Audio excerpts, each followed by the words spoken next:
এই তাৰিখত মানুহে ক'ব শংকৰ সংঘৰ ব্ৰাহ্মণক গালি পাৰে, কেতিয়াও নাপাৰে। প্ৰকৃত ব্ৰাহ্মণক সদায় শ্ৰদ্ধা কৰে, কাৰণ মহাপুৰুষক সেইদিনা চিনাকি কৰি দিছিল এজন ব্ৰাহ্মণ পণ্ডিত মহেন্দ্ৰ কমদিনীয়ে। ঠিক তেনেদৰে পৰৱৰ্তী সময়ছোৱাত 20 শতিকাত যেতিয়া শংকৰ মাধৱ নাই, মথুৰা দাস বুঢ়া এটা নাই, 4 সংঘটি বিভাজন হ'ল, ধৰ্মৰ নামত গোটেইখন আকৌ অধৰ্মই গ্ৰাস কৰিবলৈ আৰম্ভ কৰিলে, আকৌ খেল আৰম্ভ হ'ল। গুৰুজনাই গঢ়ি থোৱা বৰ অসমৰ বৰ অসমীয়া জাতিটোক চাউল চুকাফাই কৰা এই বৰ অসমত মহাপুৰুষ শংকৰদেৱে দিয়া অসমীয়া বৃহৎ জাতিটোক আকৌ খণ্ড বিখণ্ড কৰি সংগতিৰ নামত বিভাজিত হ'ল। ইজনে সিজনৰ সৈতে খাব নোৱাৰে, ইজনে সিজনৰ কাৰণে যাব নোৱাৰে, ইটো নামঘৰত প্ৰৱেশ কৰিব নোৱাৰে, এই অৱস্থাৰ সৃষ্টি হয়। আৰু সেই সময়ছোৱাতে সেই ধৰ্মীয় আকৌ সেই গোড়ামিটো নাইকিয়া কৰিবৰ কাৰণে এজন আন এজন ব্ৰাহ্মণ পণ্ডিতে হাতত কলম তুলি ল'লে। সেইজন 20 শতিকাৰ শ্ৰেষ্ঠ অসমীয়া, নামটো সকলোৱে জানে, শ্ৰদ্ধাৰে লওঁ, ৰসৰাজ লক্ষ্মীনাথ বেজবৰুৱা। ৰসৰাজ লক্ষ্মীনাথ বেজবৰুৱাই মহাপুৰুষ শংকৰদেৱক নামঘৰ মণিকূটৰ ভিতৰৰ পৰা উলিয়াই মুকলি কৰি দিলে, মানুহৰ মাজলৈ লৈ গ'ল। তেওঁ আহ্বান জনালে সেই সময়ছোৱাৰ শিক্ষিত মানুহক, মোক গুৰু লাগে, মই শিক্ষিত বিশ্ব জগতক জাননী দিলোঁ, জগতৰ গুৰু শ্ৰীশংকৰ ঘৰতে অন্ধতাই আনিছিল। ডক্টৰ ভূপেন হাজৰিকাই দেৰিকে হ'লেও সেই পংক্তিটোকে তেওঁ এটা লোকগীতত সুৰ দি প্ৰাণ দিলে। অ গুৰু লাগে মই শিক্ষিত শিষ্য জগতক জাননী দিলোঁ, জগতৰ গুৰু শ্ৰীশংকৰ ঘৰতে অন্ধনাই নিচিনিলো হে গুৰু শংকৰ, অ গুৰু শংকৰ। পিছে আমি অসমীয়াই নুবুজিলোঁ, মহাপুৰুষ শংকৰদেৱক উলিয়াই আনি মানুহৰ মাজলৈ লৈ গ'ল। মৃত্যুতিথি পতা অসমীয়া জাতিটোৱে আকৌ শংকৰদেৱৰ জন্মোৎসৱ পাতিব পৰা হ'ল, কাৰণ শংকৰদেৱৰ জন্মোৎসৱ পাতিবৰ কাৰণে সঁচা অৰ্থত ক'বলৈ গ'লে বেজবৰুৱাইহে তাৰিখটো নিৰ্ধাৰণ কৰি দিছিলে। কাৰণ নহ'লে কোনোবা এখন চৰিত পুথিয়ে ক'লে ফাগুন মাহত, কোনোবা এজনে ক'লে জেঠ মাহত গুৰুজনাৰ জন্ম কেতিয়া হ'ল কোনেও গম নাপালে। আৰু সেই সুবাদতে পণ্ডিতসকলে গৱেষকসকলে গৱেষণা কৰি পালে, অসমত যেতিয়া ব্ৰিটিছৰ শাসন চলিল, ব্ৰিটিছৰ শাসন চলোতে ইংৰাজসকলে অসমত ৰেল লাইন বনাবৰ কাৰণে পশ্চিমবংগৰ বঙালীসকলক লৈ আহিলে আৰু সেই ৰেলৰ নালী নিৰ্মাণ কৰিলে। পৰৱৰ্তী সময়ছোৱাত বাগানবিলাক তেওঁলোকৰ দখলত আছিলে, বাগানত মহৰি কৰিবৰ কাৰণে, মেনেজাৰ কৰিবৰ কাৰণে বংগদেশৰ বা পশ্চিমবংগৰ বঙালীসকলক আনি ইয়াত সংস্থাপিত কৰিলে। আৰু সেই মানুহখিনি যিহেতু তেওঁলোক শাক্ত, তেওঁলোকে দুৰ্গা পূজা কৰে, গতিকে পূজা পাতিবৰ কাৰণে তেওঁলোকে পশ্চিমবংগলৈ উভতি যাব খুজিলে। 3 মাহৰ ছুটি বিচাৰিলে, বোলে পূজা ভাগ অক্টোবৰত হ'ব, গতিকে আমাক ছেপ্টেম্বৰ মাহতে ছুটি লাগে, নৱেম্বৰ মাহতে আহিম। 3 মাহৰ ছুটি বিচাৰিলে, উদ্যোগ নচলিব। ব্ৰিটিছসকলে ভাবিলে তোমালোক তেতিয়াতো ৰেল গাড়ী চলা নাই, বনাইহে আছে ৰাস্তা, জাহাজেৰে অহা যোৱা কৰিব লাগিব, বোলে ইমান সোনকালে তোমালোকক ইমান দীঘলীয়া ছুটি দিব নোৱাৰোঁ, গতিকে তোমালোকে এটা কাম কৰা, যিখিনি মানুহে পূজা কৰা পূজা ভাগ ইয়াতে কৰা, যাৱতীয় যিখিনি খৰচ লাগে আমিও বহন কৰিম। ব্ৰিটিছে বহন কৰিলে খৰচ, মালিগাঁৱত বেংগলীসকলে পূজা আৰম্ভ কৰিলে। প্ৰথমবাৰ পূজা পাতিছে দুৰ্গোৎসৱ, পশ্চিমবংগ বঙালীৰ জাতীয় উৎসৱ। তেওঁলোকে উদযাপন কৰিলে মহা আড়ম্বৰপূৰ্ণভাৱে, আৰু তাত আশে পাশে থকা অসমীয়া লোকসকলে নতুন পূজাভাগ চাবলৈ ঢপলিয়াই গ'ল। এটা কলীয়া অধ্যায়ৰ সেইদিনে আৰম্ভ হ'ল। এই যে পূজাভাগ চাবলৈ গ'ল, তাৰ পৰৱৰ্তী সময়ত দেখিলে যে ইমান জাক জমক, ইমান মানে ৰং ৰহস্য, তাত আকৌ বহুত টকা পইচাৰ ইনকাম হ'ল, লাভ হ'ল, লোকচানৰ কথা আহি গ'ল। তাৰ অসমীয়া মানুহে ভাবিলে যে এইটোতো আমিও পাতিব পাৰোঁ, আমি যদি পাতোঁ আমাৰো লাভ হ'ব। পিছৰ বছৰ আলোচনা বিলোচনা কৰি এবছৰৰ পিছতে শুৱালকুছি অঞ্চলত মানুহে দুৰ্গোৎসৱ পাতিবলৈ আৰম্ভ কৰিলে। দুৰ্গোৎসৱ পাতিলে, পূজা শেষ হ'ল। আমাৰ অসমীয়া মানুহৰ ভাগত ভ্ৰমণ কৰাৰ এটা আগৰ পৰা এটা ব্যৱস্থা আছে নহয়, গতিকে ভাবিলে প্ৰদক্ষিণ কৰোঁ, সত্ৰবিলাকতো 4 ঘাটিত ঘূৰেই নাম গাই গায়, গতিকে পূজা ভাগ যেতিয়া শেষ হ'ল আমি 4 ঘাটিৰ মাজলৈ মূৰ্তিটো লৈ যাওঁ বুলি ভাবি ভকতসকলে ভাল পাব, সেই বুলি কিছুমানে মূৰ্তিক লৈ 4 ঘাটিৰ ভিতৰত প্ৰৱেশ কৰিলে, প্ৰদক্ষিণ কৰিলে। সত্ৰৰ ভকতসকলৰ খং উঠিল যে সত্ৰৰ 4 ঘাটিৰ ভিতৰত প্ৰতিমা সোমাবলৈ কোনে সাহস দিলে, ক'ত পালে অধিকাৰ, লাঠিডাল উলিয়াই মূৰ্তি ভাঙিলে, কাৰোবাৰ হাড় মূৰ ভাঙিলে, এখন ভাতৃঘাতী সংঘৰ্ষ হ'ল অসমীয়াৰ লগত কাজিয়া আৰু সেই কাজিয়া গৈ কোৰ্ট কাছাৰী পালে অসমত আদালত নাই গতিকে আদালত আছে কলিকতাত তেতিয়া কেছ কোনে কৰিব সেইদিনা তাত ৰাইজমেল হৈছিলে তাৰ এদিনৰ পিছত ৰাইজমেল যেতিয়া হ'ল ৰাইজমেলত আন এজন ব্ৰাহ্মণ পণ্ডিত তাত উপস্থিত আছিলে সেইজনৰ নাম দেশভক্ত তৰুণৰাম ফুকনে গৈ সেইদিনা তাত অসমীয়া মানুহক গালি পাৰিলে যে পশ্চিমবংগৰ বঙালীৰ জাতীয় উৎসৱ দুৰ্গোৎসৱ তেওঁলোকে পাতিছে পাতক ক'ব লগা কথা একো নাই কিন্তু আমাৰ অসমীয়া ভাষাৰ কিহে পাইছিলে তাত পূজা কৰি সেই প্ৰতিমাক নি 4 হাতীৰ ভিতৰত শুৱালকুছি বস্ত্ৰ নগৰী নহয় সত্ৰ নগৰী তাত কিয় সোমোৱালে আৰু শেষত গৈ তৰুণৰাম ফুকনে অসমীয়া মানুহক গালি পাৰি ক'লে যি হ'ল এতিয়াৰ পৰা তেনে ভুল নকৰিবা কেছখন ময়ে ধৰিম মই যাম কলিকতালৈ গৈ কেছ ধৰিলে কেছ তৰাৰ পিছত বোলে তাত ৰায় দিলে ব্ৰিটিছৰ সেই আদালতখনে কলিকতাত কি বুলি কাৰণ তেওঁলোক বণিক গোষ্ঠী মানুহ তেওঁলোক লুণ্ঠন কৰিবলৈ আহিছে সকলোকে সন্তুষ্ট কৰিবই লাগিব তেওঁলোকে ক'লে যোনে যি পূজা পাতে পাতি থাকক ক'ব লগা কথা একো নাই নিজৰ পূজা নিজৰ মতে পাতক কিন্তু পূজা শেষ কৰিলে প্ৰতিমাটো এনেকৈ ঘূৰাই ফুৰিব নোৱাৰিব শেষ হ'ব লগে লগে নদীত বিসৰ্জন দিব লাগিব তেতিয়াই হেনো দিয়া সেইটো আদালতৰ ৰায় আজিও চলি আছে এতিয়া আজি মই আহোঁতেও কাকডঙা নদীৰ ওচৰত পুৰা ভিৰ লাগি আছে কাৰণ পূজা শেষ হৈছে প্ৰতিমা আহি নদীত পেলাই দিব লাগিব বিসৰ্জন দিব লাগিব সেই তেতিয়াই দিয়া সিদ্ধান্তটো আজিও কাৰ্যকৰী কৰি আছে চলি আছে গতিকে এই তেতিয়াই মানুহৰ মনলৈ এটা চিন্তা আহিল যে অসমৰ তেওঁলোকৰ যদি জাতীয় উৎসৱ দুৰ্গোৎসৱ ইমান জাক জমকতাৰে পাতিব পাৰে অসমীয়াৰ একো উৎসৱ নাই নেকি অসমীয়াৰ উৎসৱ জাতীয় উৎসৱ আছে বিহু কিন্তু বিহু সেই সময়তে উজনি অসমতে সীমাবদ্ধ কাৰণ নামনি অসমৰ ফালে বিহু ইমান প্ৰভাৱ আজিৰ তাৰিখতো কম গতিকে সিমান নাছিল আৰু আনন্দৰাম ঢেকীয়াল ফুকনৰ নিচিনা মানুহেতো বিহুক অশ্লীল বুলি কৈছিল মানি লোৱা নাছিল গতিকে কি কৰিব তেওঁলোকে আলোচনা কৰিলে যে নহয় অসমত এনে এটা গাঁও নাই য'ত নামঘৰ নাই সত্ৰ এনেখন ঠাই নাই য'ত সত্ৰ নাই গতিকে গুৰুজনাৰ এইখিনি অৱদান আছিলে গতিকে আমি গুৰুজনাই আমাক সকলোখিনি দিলে গতিকে তেওঁৰ নামতে আমি এটা উৎসৱ পাতিব লাগে কোনোবাই ক'লে যে তেওঁৰ নামততো আমি তিথি পাতি আছোঁ বোলে তিথিটো মৃত্যু তিথিয়ে বেদনাৰ দিন এটা উৎসৱ কৰিব পৰা পৰিৱেশ নাই নহয় উৎসৱ কৰিবলৈ আমাক কিবা লাগিব তেতিয়াহ'লে বোলে জন্মটোকে পাতোঁ উৎসৱ কৰি আৰু জন্মোৎসৱ পাতিব হয় তিথি তাৰিখটো কোনে দিব কোনোবাই সেই সময়ত কোনোবা এজনে ক'লে বোলে মই এখন চৰিত পুথি পঢ়িছিলোঁ তাত বোলে ফাগুন মাহত আছে বোলে তেতিয়া পাতি দিওঁ শুৱালকুছি অঞ্চলত বোলে প্ৰথমবাৰ ফাগুন মাহতে শংকৰ উৎসৱ পাতিলে পিছত কোনোবাই ক'লে এইটো বোলে ভুল সিদ্ধান্ত ফাগুন মাহত বোলে এইটো ভুল এইটো নহয় বোলে শুদ্ধটো কি কোনে দিব শুদ্ধটো কোনোবাই ক'লে যে নহয় মহাপুৰুষ দুইজনেতো ভাদ মাহত তিথি পৰে বোলে হয় আৰু জেঠ মাহত মাধৱদেৱৰ জন্ম মৃত্যু যদি ভাদ মাহত হয় এজনৰ জন্ম যেতিয়া জেঠ মাহত পাব চাগে গুৰুজনাৰ জন্ম জেঠ মাহতে হ'ব পাৰে বোলে হ'ব পাৰে তেতিয়াহ'লে জেঠতো পাতি দিওঁ আকৌ পাতি দিলে দ্বিতীয়বাৰৰ কাৰণে সেই সময়ছোৱাত বেজবৰুৱা আছিলে উৰিষ্যাৰ সম্বলপুৰৰ ঘৰতো শ্ৰী শ্ৰী শংকৰদেৱ কিতাপখন লিখি কিতাপখন আহি অসম পাওঁতে আৰু 2 মাহ পাৰ হৈ গ'ল বেজবৰুৱাৰ সেই কিতাপখন যেতিয়া অসমীয়াৰ হাতত পৰিলে তেতিয়া দেখিলে বেজবৰুৱাই খাটাং তাৰিখ দিছে যে মহাপুৰুষৰ জন্ম ফাগুনতো নহয় জেঠতো নহয় আহিন মাহৰ শুক্লাতো নহয় অসমীয়া মানুহৰ আকৌ প্ৰাণৰ উৎসৱ আনন্দত একদম নাচি বাগি উঠিল মন প্ৰাণ ক'লে আমি সঠিক তাৰিখটো পাই গ'লোঁ বেজবৰুৱাই যেতিয়া দিছে কোনেও খণ্ডাব নোৱাৰে গতিকে আকৌ আহিন মাহত দুৰ্গোৎসৱ বৰ সময়ছোৱাত এইবাৰ শংকৰ উৎসৱ পাতিলে পিছত চিন্তা কৰিলে সেই সময়ছোৱাত সদধৰ ভূঞা ৰমাকান্ত মুক্তিয়াৰ আতাহঁতৰ নিচিনা মানুহে যে শংকৰদেৱৰ জন্মটো শুৱালকুছিত নহয় শংকৰদেৱৰ জন্ম হৈছিলে নগাঁও বৰদোৱাত গতিকে আমি বৰদোৱাতহে শংকৰ উৎসৱ পাতিব লাগে নগাঁৱতে পাতিব লাগে গতিকে আহিল বৰদোৱালৈ বৰদোৱা থান পৰিচালনা সমিতিক মানুহ বোলে অনুৰোধ কৰিলে বোলে আমি শংকৰদেৱৰ জন্মোৎসৱ ভাগ ইয়াতে পাতোঁ কাৰণ গুৰুজনাৰ জন্ম ইয়াতে হৈছিলে তেতিয়া থান পৰিচালনা সমিতিয়ে ক'লে বোলে আমাৰ আজিৰ তাৰিখলৈকে তিথি পতাৰহে পৰম্পৰা আছে জন্মোৎসৱ পতাৰ পৰম্পৰা নাই গতিকে এতিয়া আমি যদি নতুন এটা সৃষ্টি কৰি দিওঁ তেতিয়াহ'লে আমাৰ অসুবিধা হ'ব গতিকে আমি আৰু অনুমতি দিব নোৱাৰিম কিন্তু ক্ষান্ত নাথাকিলে তেওঁলোকে 22 চনমানৰ পৰা প্ৰচেষ্টা চলাওঁতে এই 29 চনমানত গৈ নগাঁৱৰ পলাশনিত তেওঁলোকে ধৰিলে যে ইয়াতে পাতিমেই আৰু কাৰণ সেই সময়ছোৱাত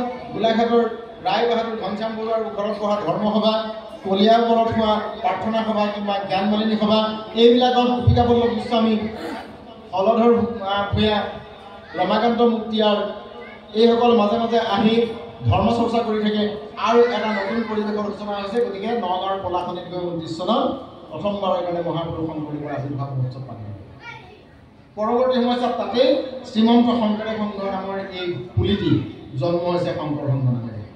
আৰু তাৰ পৰৱৰ্তী সময়ত অসমত আজিৰ তাৰিখত অসমৰ গাঁৱে ভূঞে নগৰে চহৰে জন্মোৎসৱবোৰ পাতিছে।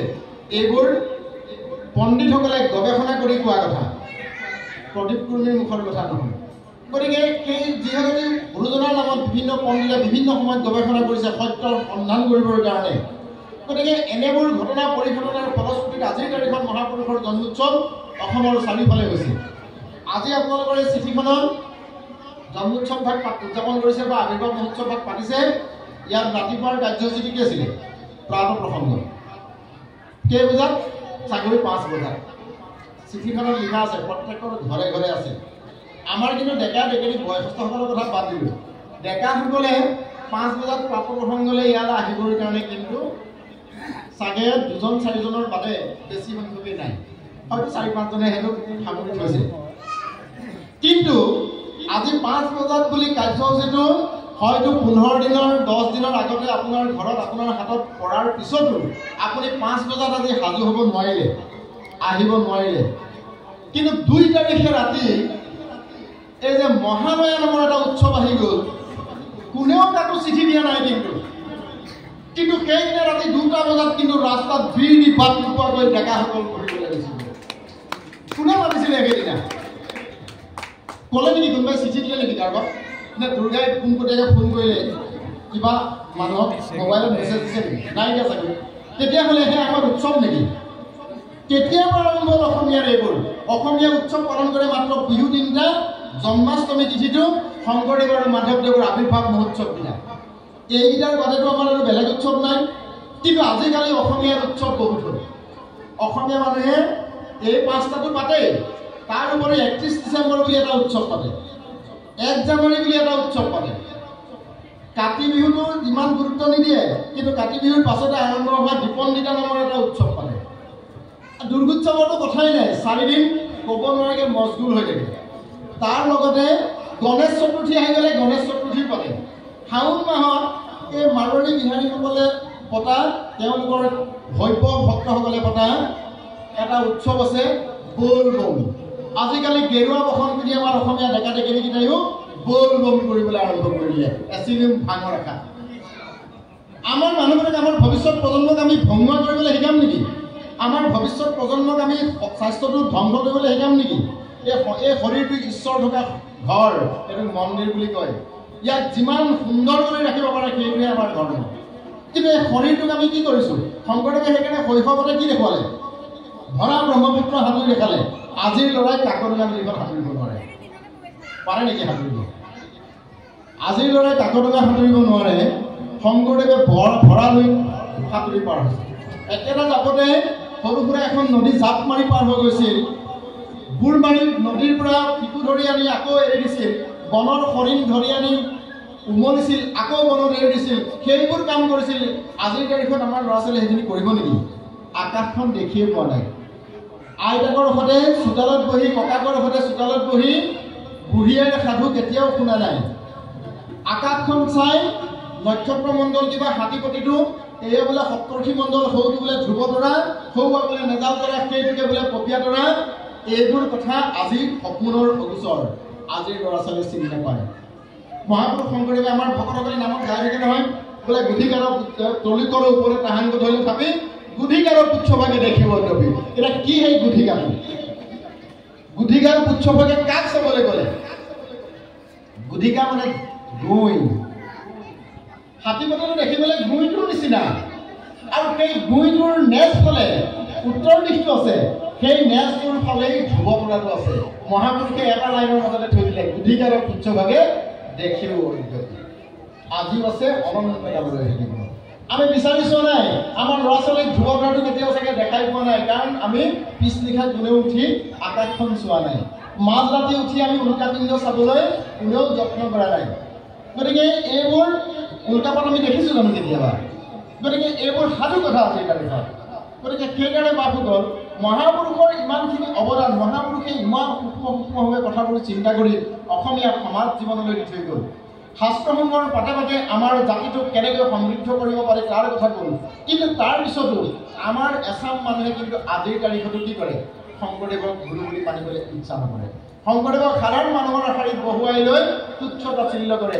সেইকাৰণে তেওঁলোকক উদ্দেশ্য কৰি বৃহত্তমত এটা কথা আছে, শংকৰং মনুষ্য বুদ্ধি যে কুৰ্বন্তী নৰা ধমা তে সৰ্বে নৰকং জান্তি যাৱৎ চক্ৰ দিবাদৰে।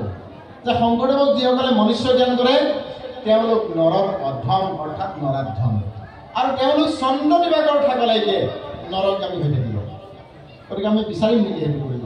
গতিকে আমি যিসকলে শংকৰদেৱক জয় জগতগুৰু শ্ৰীমন্ত শংকৰ বুলি কৈছোঁ, শংকৰ গুৰু আমাৰে বুলি কৈছোঁ, আমাৰ সৌখিদিনালৈকে শংকৰদেৱ মণিকূটত থকাৰ নিচিনাকৈ এণ্টনি মোৰ নাম চিনেমাখনতে প্ৰথমবাৰৰ কাৰণে এটা নাম গাইছিল, আজিও আমাৰ সকলে গাই থাকে, শংকৰ গুৰু আমাৰে, মাধৱ গুৰু আমাৰে লুকাই আছে দেখা নাপায় মণিকূটৰ ভিতৰে। কেলে দেখা দিব তুমি যদি নিবিচাৰা? মণিকূটত সোমাই থকা গুৰুজনক বিচাৰি আপোনাৰ হৃদয় মণিকূটৰ মাজলৈ লৈ আহিব লাগিব। তেতিয়াহে আপুনি মই শংকৰক দেখিম, তেতিয়াহে মই আচল তত্ত্বটো পাম। সেই তত্ত্বটোলৈ আমি যোৱা নাই। সেইকাৰণে সেই সময়ছোৱাত শংকৰদেৱক প্ৰতিষ্ঠা কৰিবৰ কাৰণে বৌদ্ধিক যিখন আন্দোলন হৈছিলে বাপসকল, আমাৰ ডেকা ডেকাৰী যুৱক যুৱতীসকলে আজিৰ তাৰিখত অধ্যয়ন কৰা ভাল। মই কৈছোঁ যে 22 বছৰ বয়সলৈকে আমি কিতাপ পঢ়োঁ, কিন্তু কেইখন কিতাপ পঢ়িলে শংকৰদেৱে 6 বছৰত কিমান পঢ়িলে? আমি ইমানখিনি কিতাপ পঢ়াৰ পিছতো শংকৰদেৱক আমি জানিবৰ কাৰণে আমাৰ দশম কীৰ্তনখন আজিলৈকে পঢ়ি শেষ কৰা নাই। গীতাখনত মাত্ৰ 700টা শ্লোক আছে, কিন্তু গীতাখনত আমি 700টা শ্লোক পঢ়িবৰ কাৰণে 700টা দিন এদিনত এটাকৈ পঢ়িলেও 700 দিনত শেষ হৈ যায়। আমি পঢ়া নাই।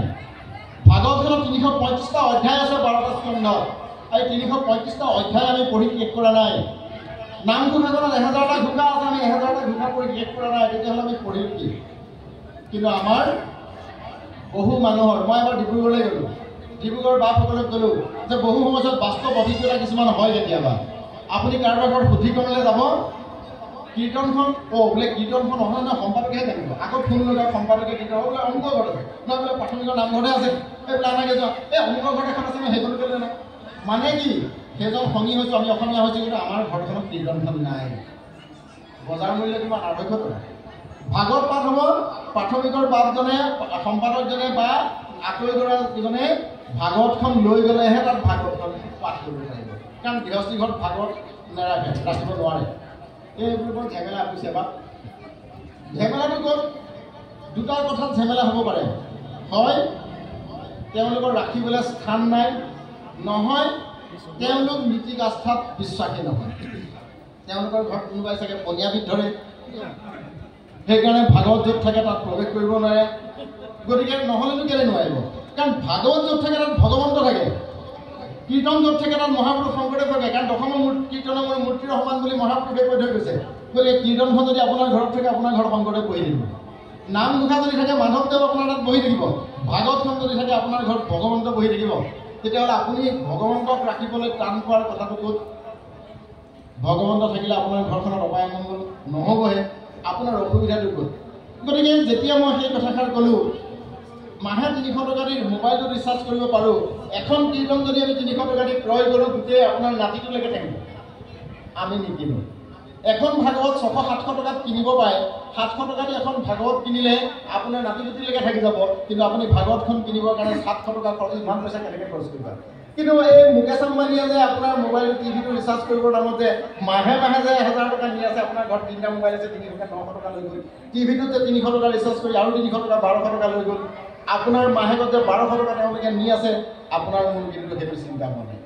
গতিকে সেইকাৰণে যিবোৰ বস্তু ৰাখিলে, কাৰণ চুতীয়া দেউতাৰ আপোনালোকে জানে, চুতীয়া দেউতাৰ আজু ককাকে এখন নামঘোষা, 80 টকাৰ নামঘোষা ক্ৰয় কৰিছিল 2 বিঘা মাটিৰ বিনিময়ত, আৰু সেই মাটি 2 বিঘাৰ বিনিময়ত ক্ৰয় কৰা সেই ঘোষাখন তেওঁৰ জন্মদিনত পাঠ কৰা হয়।